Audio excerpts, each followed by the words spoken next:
So today is Wednesday, August 9th, 2023.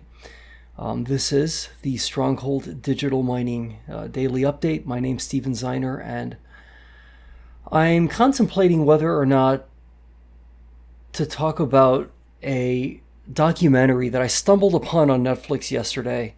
I think I'm going to just share a little bit about my perspective regarding this because I think it relates a lot to Stronghold Digital Mining. So this documentary is called, I believe, Mark Cavendish, Never Enough.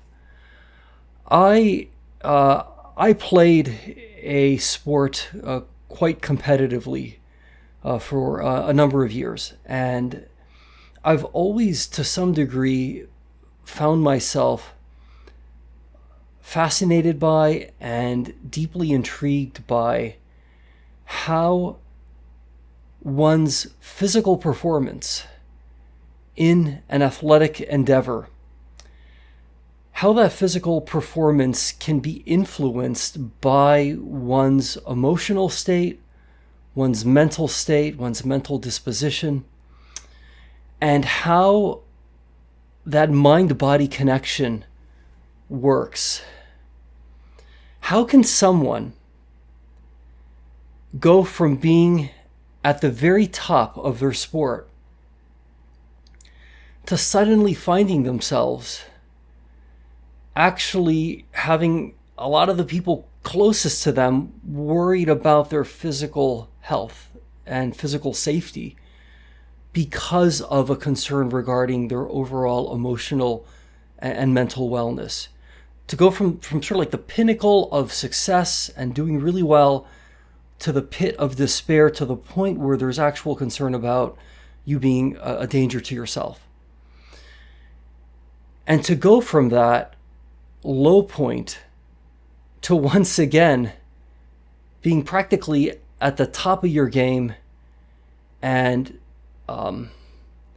just surpassing all expectations. I mean, even expectations that one might consider somewhat like outlandish, right? I mean, look, I say a lot of things about Stronghold Digital Mining that, on the surface can seem like, wow, this guy's really, kind of sometimes talking about this company in really positive ways. Imagine, right, a company or an individual even surpassing those expectations.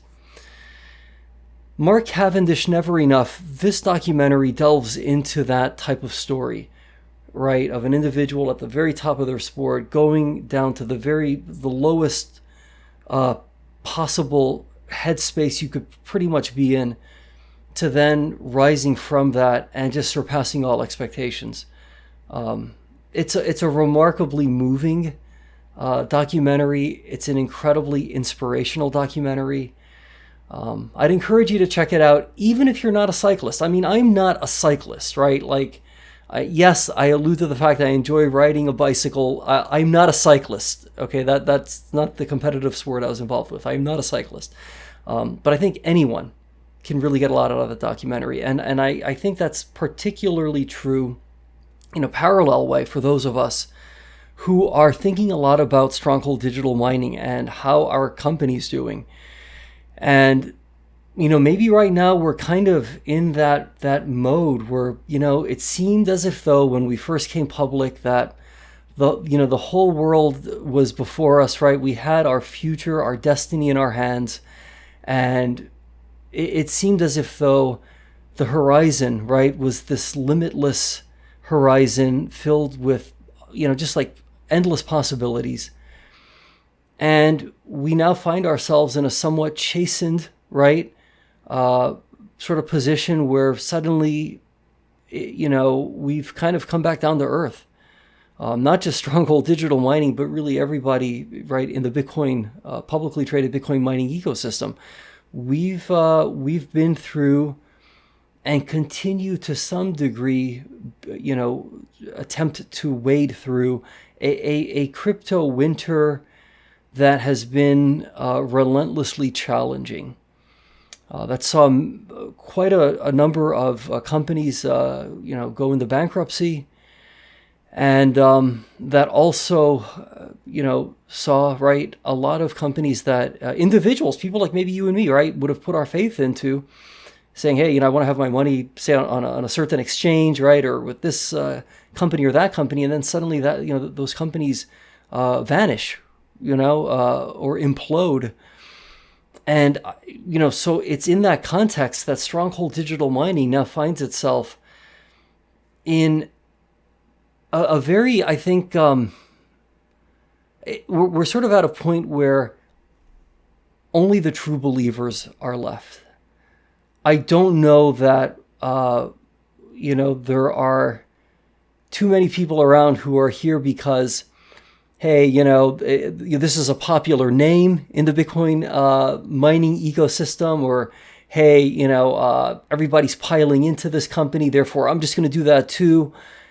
And I think this has been true now for a number of months. Like, this is we're in the realm of you have to be a true believer. A true believer in the mission, a true believer in the purpose of this company, and a true believer in the team.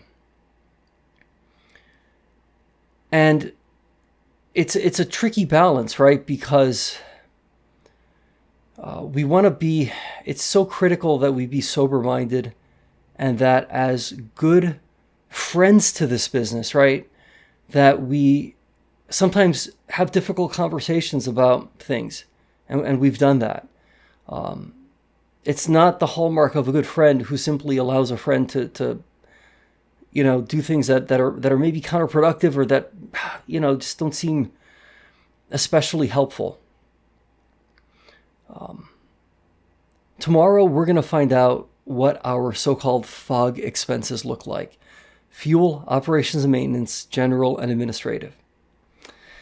Now, I was just in the process of looking up I just want to get the specific numbers, what our FOG expenses specifically were during Q1 2023. And I pretty much know what they are off the top of my head, but I hate sort of saying numbers into a camera and then be off, by a bit. So during Q1 2023 fuel, let's start with the F, right? Let's say $7.4 million, okay, in fuel operating expenses. Are we going to be over or under that when we see the numbers for Q2 2023?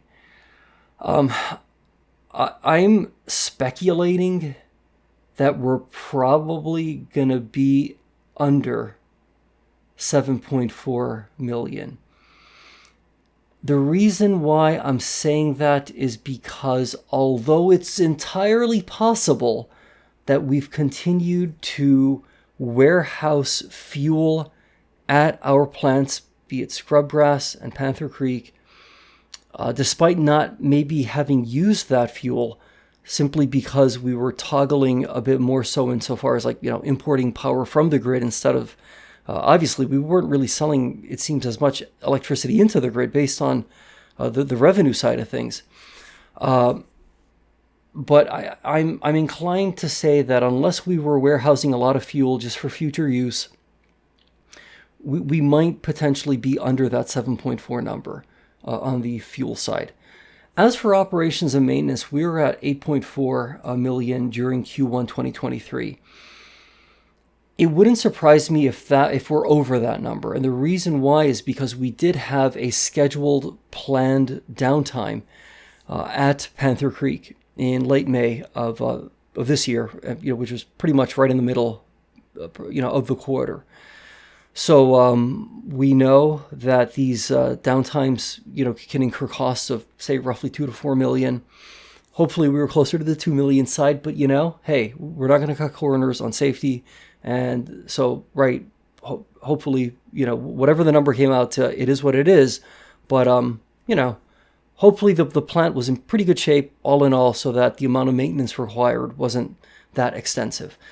So I'm going to say in general, we're probably going to be a little bit on the higher side when it comes to when it comes to O&M, operations and maintenance. Now, as for general and administrative, we spoke quite at length about this not that long ago. Here too, we were about at 8.4 million for Q1 2023. I would expect, based on the key management inputs that we talked about, that was included in the Q1 2023 investor presentation, my intuitive sense is that if we're really targeting about $5 million a quarter, I mean, I'd like to believe that our general and administrative number would be below 8.4 and not above 8.4. Those are my kind of just off the top of my head thoughts regarding where we're going to be with regard to those expenses. So possibly below Q1 when it comes to fuel, quite likely above 8.4 when it comes to O&M, and sort of like aspirationally, hopefully below 8.4 when it comes to G&A. Bearing in mind that sometimes legal matters require lawyers to be paid. So there are numbers that I believe get included in G&A that you just have to deal with. But hey, let's be optimistic. Let's hope that we're maybe below 8.4 when it comes to G&A, and maybe we'll get some more clarity. Most important of all, right? Some clarity as to what are we really targeting when it comes to G&A. Bearing in mind, of course, right, it's a highly dynamic business environment. We can't always control, what's going on with regard to our expenses. So tomorrow is ultimately the day of truth.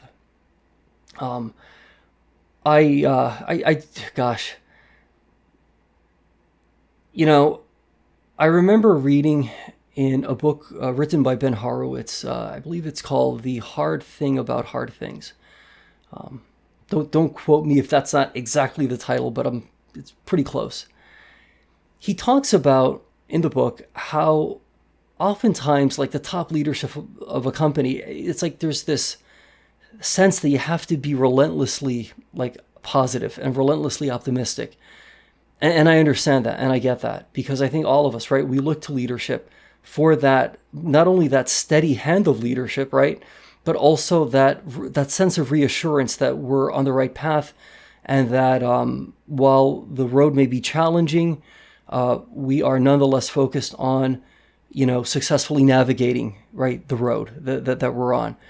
So I'm certainly looking forward to that tonality, and I see no reason why we wouldn't get that type of tonality tomorrow, right? There are so many things that we're doing that are so incredibly positive and so incredibly good. I think when we do this as often as we do, when we have these conversations, we're going to sort of span an emotional spectrum of conversational topics, right? We're not always going to be relentlessly positive, even though we may personally, I certainly feel very resolutely positive and optimistic about the business and the direction we're going in. But, sometimes the type of conversation we have, can seem like it's a bit more pensive or introspective in nature, and possibly even it could come across as being even slightly adversarial, and that's not entirely a bad thing when you consider that, again, we're doing this almost every single day. But when it comes to our quarterly investor presentations, we're going to hear a lot of positive things tomorrow, a lot of positive things. And naturally, at times there is going to be pushback, and there's going to be some questioning, right, from Wall Street as to, hey, can you elaborate on these plans or on these goals or on why you perhaps didn't quite, live up to certain expectations, things like that. Or there's always that slightly sort of, I don't want to say adversarial, but there is a little bit of that back and forth in terms of having a dialogue, right? And at the end of the day, right, what the constituency that ultimately matters, truly ultimately matters, is, right, those of us, those who work at Stronghold Digital Mining, right? We need to make sure that the team, right, the day-to-day team, that everybody understands what's going on, what we're doing, why we're doing what we're doing, and that there be clarity in that regard. And, I have no reason to doubt that clarity exists, but to the extent there's even a little bit of ambiguity, tomorrow is a great day to sort of clear those things up and to just really help shine a light in the direction that we're heading, the things we're doing to get there, and why we truly believe we have what it takes to really live into our full potential as a company. And I know we're doing that. And that's the exciting thing. We are doing that. But it's just really, really helpful and useful and just encouraging when we hear that, right, directly from our friends in management, right? When we hear that, yes, indeed, we are moving in the right direction.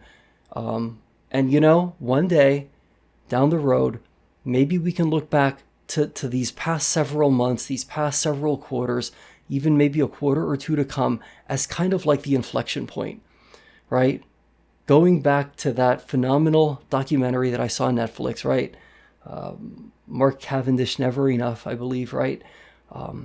This could be that moment where we're sort of down at the bottom and we're slowly but surely starting to get focused, starting to gain traction, starting to execute even better than we've done before. And slowly but surely, we're getting the cadence, we're getting the momentum, we're building up confidence in our own ability to do what we say we're going to do. And in the not too distant future, we really do have that potential to be once again at the very top of our game, right? We want to compete ultimately against ourselves and against our own track record and against where we've been and where we have the potential to be. And success ultimately, truly, I believe at least, comes from fulfilling our destiny, right? To live into our full potential as a company. And I think that's all those of us in the ownership box, you know, that's kind of like, I think that's all we could ultimately hope for, right? We can't control grid prices. We can't control Bitcoin mining economics.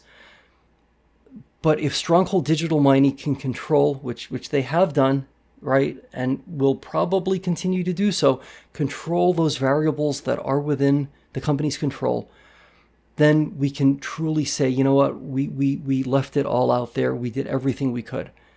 So I'm really excited about tomorrow's investor presentation. I'll be here live to listen in and to look at, to really ultimately sit back and let somebody else do the talking for a change.